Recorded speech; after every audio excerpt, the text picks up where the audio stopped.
여러분, 안녕하세요. 기술을 통찰하고 투자로 연결하는 R&D랩에서 절대 놓쳐선 안 될 기술주를 집중 분석합니다. 끝까지 시청하시면 HJ중공업 투자에 대한 핵심 포인터를 챙겨가시면 좋겠습니다. 오늘은 선박용 수소 저장 용기 및 연료 공급 시스템의 안전기준 개발이라는 다소 생소하지만 미래 친환경 조선 산업과 직결된 기술을 중심으로 이야기 나눠보겠습니다. 이 기술은 단순히 수소를 배에 싣는 수준이 아니라 수소를 얼마나 안전하게, 얼마나 효율적으로 저장하고 운송할 것인가에 대한 고도의 기술력과 설계 노하우가 집약된 분야입니다. 지금부터 이 기술이 왜 중요한지, 누가 잘하고 있는지, 어느 기업이 투자 매력 있는지, 시장은 어떻게 움직이고 있는지, 그리고 그 주가는 앞으로 어떻게 움직일지를 함께 살펴보겠습니다. 먼저 국내외 선두 기업들의 기술 경쟁력을 비교해 보겠습니다. 한국조선해양, 삼성중공업, 대우조선해양은 이미 수소 추진 선박 개발을 위한 핵심 기술을 다수 보유하고 있으며 특히 기체 및 액체 수소를 저장할 수 있는 복합소재 저장 용기 설계와 고압 연료 공급 배관 시스템 분야에서 빠르게 기술 상용화를 진행하고 있습니다. 예를 들어 삼성중공업은 LNG선에서 쌓은 극저온 화물창 설계 기술을 기반으로 액화수소 저장 탱크 개발을 본격화하고 있으며 현대중공업은 IGF 코드 기반의 수소 연료 공급 모듈과 관련된 선급 인증을 획득해 나가고 있습니다. 반면 해외에서는 일본의 카와사키 헤비 인더스트리즈가 세계 최초의 액화수소 운반선인 스이소 프론티어를 성공적으로 진수하며 시장을 선도하고 있고 노르웨이의 넬 하이드러전은 수소 연료 전지와 고압 기체 수소의 저장 및 공급 설비를 전 세계에 공급하며 기술 선두권을 유지하고 있습니다. 기술 방향에서 국내는 선체의 저장 용기를 내장하는 통합 설계를 통해 구조 효율성과 안전성을 동시에 확보하려는 접근을 하고 있으며 해외는 대형 저장 탱크와 기계적 내구성 중심의 설계에 집중하는 차이가 있습니다. 결국 누가 먼저 실외역에 적용하고 성급과 IMO 기준에 적합한 운항 사례를 축적하느냐가 승부처가 될 것입니다. 다음은 해외 선두 기업들의 주식 동향입니다. 카와사키는 수소 운송선 실증 성공 이후 일본 내외 투자자들의 주목을 받으며 주가가 단기 급등한 바 있습니다. 특히 일본 정부의 수소경제 로드맵과 맞물려 정책 수혜주로 편입되며 평균 거래량이 2배 이상 증가했고 기관의 순매수세도 뚜렷했습니다. 반면 넬 하이드러전은 기술 기대감과 유럽 수소 인프라 정책에 힘입어 2021년에 정점을 찍은 이후 공급망 이슈와 시장 전체 조정 국면 속에 하락세를 보였습니다. 하지만 최근 다시 글로벌 수소 프로젝트가 확대되면서 점진적 반등 흐름을 보이고 있어 중장기적 투자 관점에서 재평가가 필요한 시점입니다. 세 번째는 국내외 대학들의 연구 동향입니다. 국내에서는 서울대, 카이스트, 포스텍 등에서 극저온 수소 저장 소재의 물성 연구와 선체 통합형 저장 시스템의 구조 해석 연구가 활발히 이루어지고 있으며 특히 카이스트 청정에너지연구소에서는 IGF, IGC 코드 기반의 안전 설계 기법과 시뮬레이션 기반의 폭발 위험 예측 알고리즘 개발이 병행되고 있습니다.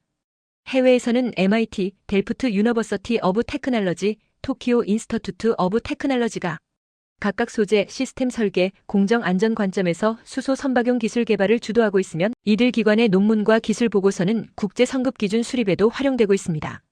특히 델프트는 수소 저장 용기와 연료 공급 배관의 파손 시나리오를 정량화하고 이에 대한 대응 방안까지 구조 해석과 CFD 시뮬레이션으로 규명하여 실적용 가능성을 높이고 있습니다. 이처럼 연구기관의 기술이 기업의 제품 상용화로 이어지는 흐름이 매우 빠르게 진행되고 있으며 투자자 입장에서는 이들 연구 성과가 곧 기술 밸류로 직결될 수 있다는 점에 주목해야 합니다. 이제 글로벌 시장 경쟁력을 살펴보겠습니다.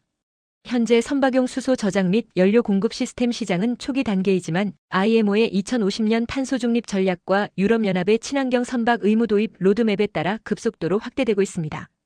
전 세계적으로 2030년까지 수소 추진선 1000척 이상이 신규 건조될 것으로 예상되며 저장 용기와 연료 공급 시스템 시장만도 약 50조 원 이상의 신규 수요가 발생할 것으로 분석됩니다. 특히 액체 수소 기반 저장 시스템은 기술 장벽이 높아 상위 5개 기업이 대부분을 독점하고 있는 구조이며 이로 인해 해당 기술을 조기에 확보한 기업은 단가 결정권을 가질 수 있는 시장 지배력을 갖게 됩니다. 국내 기업의 경쟁력은 선체 내 통합 설계 기술, 복합소재 제작 역량, 성급 인증 경험 등에서 매우 빠르게 진화하고 있으며 향후 글로벌 조선 3사 중심의 모듈 수출 가능성도 제기되고 있습니다. 여기에 정부의 수소선박 실증 클러스터와 IMO 대응 기술 로드맵이 구체화되면 기술 시장 제도 3박자를 모두 갖추게 될 전망입니다. 마지막으로 투자자 입장에서 가장 궁금하신 주가 전망입니다. 결론부터 말씀드리면 이 분야는 단기보다는 중장기 성장에 초점을 맞춘 기술 성장주 영역으로 판단됩니다. 수소 선박 관련 기술을 가진 기업은 현재는 매출 기여도가 미미하지만 기술 라이선스 수출, 선급 인증 기반의 제품 납품, 친환경 선박 수주 증가에 따라 향후 3에서 5년 안에 실적에 반영될 수 있습니다. 특히 IMO의 GHG 규제 강화는 2026년부터 2차 도입 단계로 진입하기 때문에 2025년 하반기부터는 기술 인증을 완료한 기업 위주로 수주가 몰릴 가능성이 큽니다. 다만 초기 시장에서는 정책 지연이나 원자재 가격 상승, 인증 지연 등의 리스크가 상존하기 때문에 개별 기업의 기술력, 인증 현황, 고객사 확보 여부 등을 면밀히 따져야 합니다. 투자자라면 선박용 수소 저장 공급 시스템 기술을 보유하면서 실제 선급 인증 및 실증 테스트를 완료했거나 진행 중인 기업을 주목해야 하며 그 중에서도 2024에서 2025년 내에 실적 전환 가능성이 있는 기업에 대한 선제적 접근이 바람직하다고 판단됩니다. 지금 이 순간이 수소 기술에 올라탈 수 있는 초기 기회일 수 있습니다. 이 기술은 단지 친환경 트렌드가 아니라 조선업의 미래 생존 전략이자 투자자에게는 새로운 성장성의 좌표가 될 수 있습니다. 다시 정리하면 국내 조선과 건설 산업에서 새로운 기지개를 켜고 있는 기업, 최근 몇 년간 눈에 띄는 성과를 이어가며 조선 방산과 도시건설, 그리고 친환경 선박 분야에서 어떤 흐름을 만들어가고 있는지, 2025년 사업계획은 어떻게 짜여 있는지, 그리고 기술 개발의 흐름은 어디를 향하고 있는지 구체적으로 알려드리겠습니다. 이 기업이 단순한 전통 조선업체에 머물러 있는 것이 아니라 수소 연료 기반 선박, 고속 상륙정, 그리고 스마트 조선소 시스템으로 나아가는 과정을 함께 보시죠. 먼저 2024년 HJ중공업은 조선과 건설 전 부문에서 약 4조 7천억 원에 달하는 수주 실적을 기록했습니다. 이는 회사 역사상 최고 수주 성과이며 이 중 조선 부문만 해도 1조 7,500억 원에 달합니다. 특히 수주한 선박 중 8척이 동일한 설계 구조를 가진 컨테이너선이라는 점은 생산 효율성과 원가 절감 측면에서 매우 유리합니다. 반면 건설 부문에서도 공공공사와 민간 정비 사업, 그리고 해외 공사까지 균형 있는 포트폴리오를 바탕으로 약 3조 원에 가까운 수주를 확보했으며 이 중 GTX, 새만금국제공항, 필리핀 항만건설 같은 굵직한 프로젝트들이 포함되어 있습니다. 이러한 수주 잔량은 9조 원을 넘어서며 향후 2년 이상 꾸준한 매출 기반을 제공할 것으로 기대되는데 투자자 입장에서는 주가 흐름의 하방을 받쳐줄 단단한 기초 체력으로 이해하셔도 좋습니다. 주목할 부분은 단지 수주 금액만이 아니라 수익성 중심의 포트폴리오 재편입니다. 반복 건조 가능한 선형, 고부가 방산선, 그리고 공공 인프라 중심의 건설 전략은 수익 안정성까지 동시에 확보하는 이중 전략으로 평가됩니다. 그렇다면 이 회사는 2025년에 어떤 방향으로 나아가고 있을까요? 우선 해군과 해경을 위한 특수선 분야를 중심으로 방산 사업을 강화하겠다는 전략이 뚜렷합니다.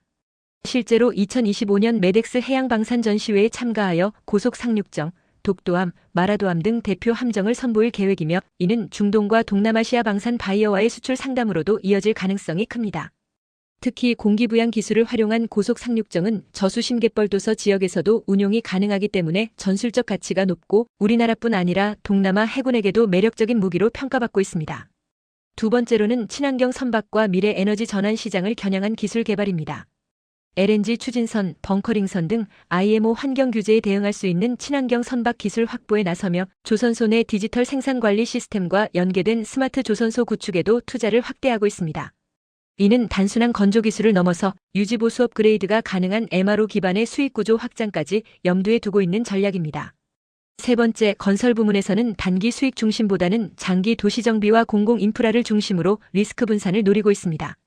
조선과 건설이라는 전혀 다른 산업 영역이지만 하나의 기업 안에서 서로의 변동성을 상쇄하는 구조를 만들어내고 있는 셈입니다. 특히 원자재 및 환율 변동에 민감한 조선 사업의 단점을 발주 기반의 건설 사업으로 안정화시키는 구조는 현재와 같은 글로벌 불확실성 시대에 상당히 효과적인 전략으로 평가됩니다. 기술 개발 측면에서도 움직임이 눈에 띕니다. 자체 기술력 기반의 함정 설계 및 개량, 수소 선박용 연료 저장 및 공급 시스템 기술 확보, 선박 구조 최적화를 위한 디지털 시뮬레이션 설계 등이 개발되고 있으며 특히 수소 연료 시스템은 향후 수소 해운 시대의 핵심이 될 수 있는 분야로 기술적 진입 장벽이 높은 만큼 선점 효과가 매우 큽니다. 이 모든 점들을 종합해보면 HJ중공업은 단지 옛 한진중공업의 명맥을 잇는 기업이 아닙니다. 방산 친환경 조선 공공인프라 건설 스마트 기술 융합이라는 사축 전략을 바탕으로 기술력과 수익성, 성장성의 균형을 잡아가고 있습니다. 어느 시점에 실적 반영이 시작될지를 세밀히 관찰할 필요가 있습니다. 현재까지는 분명히 과거 구조조정 이슈에서 완전히 탈피한 새로운 제도약의 국면에 진입하고 있다는 점에서 긍정적인 시그널로 해석할 수 있겠습니다. 기술을 통찰하고 투자로 연결하는 R&D랩에서 설명한 지식이 투자에 도움이 되셨나요? 구독과 좋아요, 알림 댓글 부탁합니다.